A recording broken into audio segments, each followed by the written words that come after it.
Hello, Dwayne here. Talk to you today about the Sigelei mechanical mod number 19 and what I did to it to make it better. I'll show you what it looks like before. There's the raise. Mine had the raised top. Big, gigantic, beefy spring. And the switch that is freaking glued. I boiled it. It didn't come apart. I put it in acetone. Didn't come apart. The only way I was able to take it apart was to cut a line. In the magnet and back it out with a pair of pliers. Put a screwdriver here and back it out. That's the only way I was able to take it apart.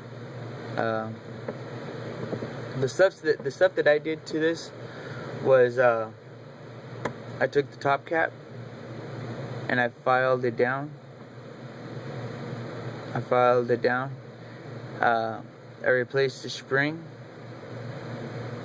with a copper spring, so it didn't have that big gigantic spring. I made it like a cone, I guess you could say. That way it had a constant, I don't know, not constant, but a wide connection point.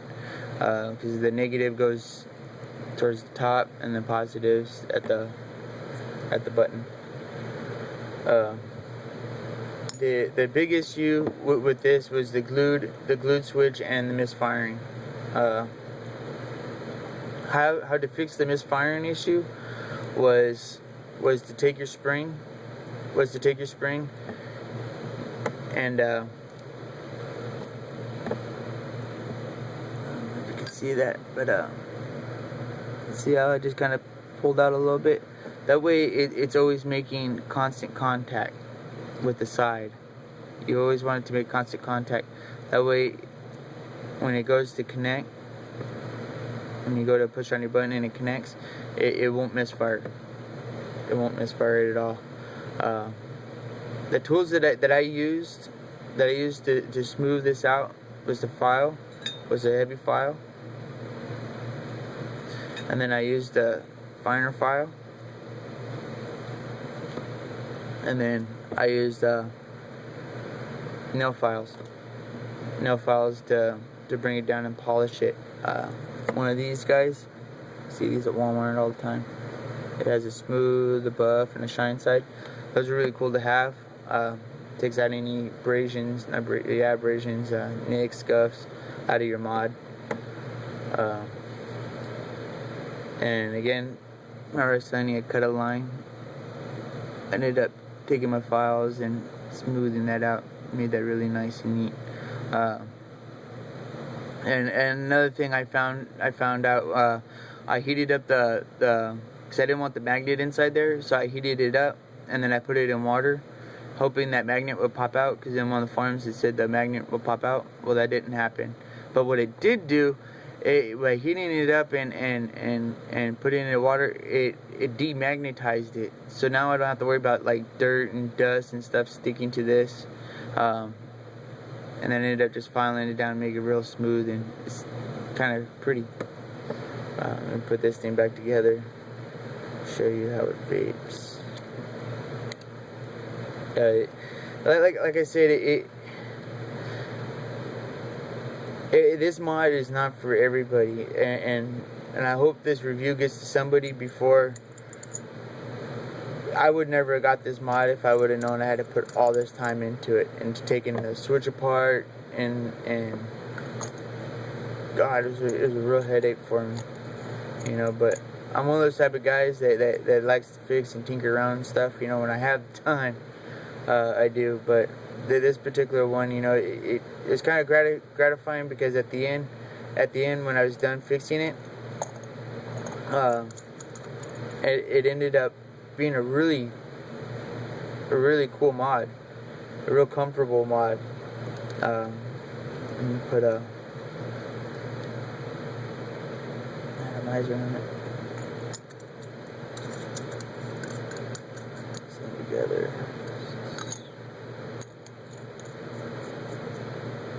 Show you how it vapes.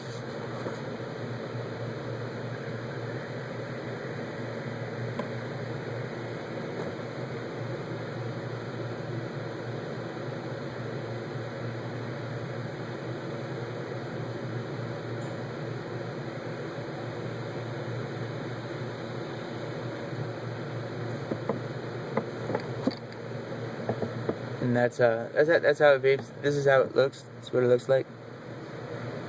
Flat top connection. It's I don't know what kind of dripper this is. It's a dripper. It's a clone. It's a clone. It has various hole sizes in it, so when you're in public you can do a lesser vape, and when you're wanting that full long hit, you know, you can turn it all the way up to an 1/8" hole. I shorten the throw. This is everybody, you know, it's one of the big things. When you get this, you want to shorten the throw, you know, and to take it apart, you know. That's what I wanted to do, taking it apart. I wanted to shorten the throw. I didn't think I had to take it apart to fix the misfiring issue with it. So, but shortening the throw, it's kind of mandatory. It just made it real comfortable.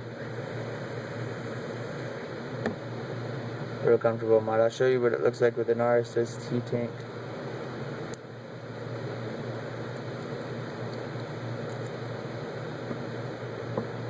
See, no line, no gap. I mean, no gap. It looks almost kind of like a hybrid. Almost kind of like a hybrid, you know. I mean, I think I spent $45 on the mod itself and $30 for the tank. Makes it a really cool deal. Just, you know, it just took a lot of time and a lot of patience with it. I made my own springs. Making your own springs was really easy. You can go to Home Depot and just get a little 5-6 inch little piece of copper wire, you know, like you get, you know, running their houses and stuff, and just kind of practice. You know, you can take like a bolt, you know, and wrap your wire around that, you know, and just pull it out, and then you got a spring. Real easy. And you can make a copper spring. Make a bunch of different types of springs. See when I made this spring here,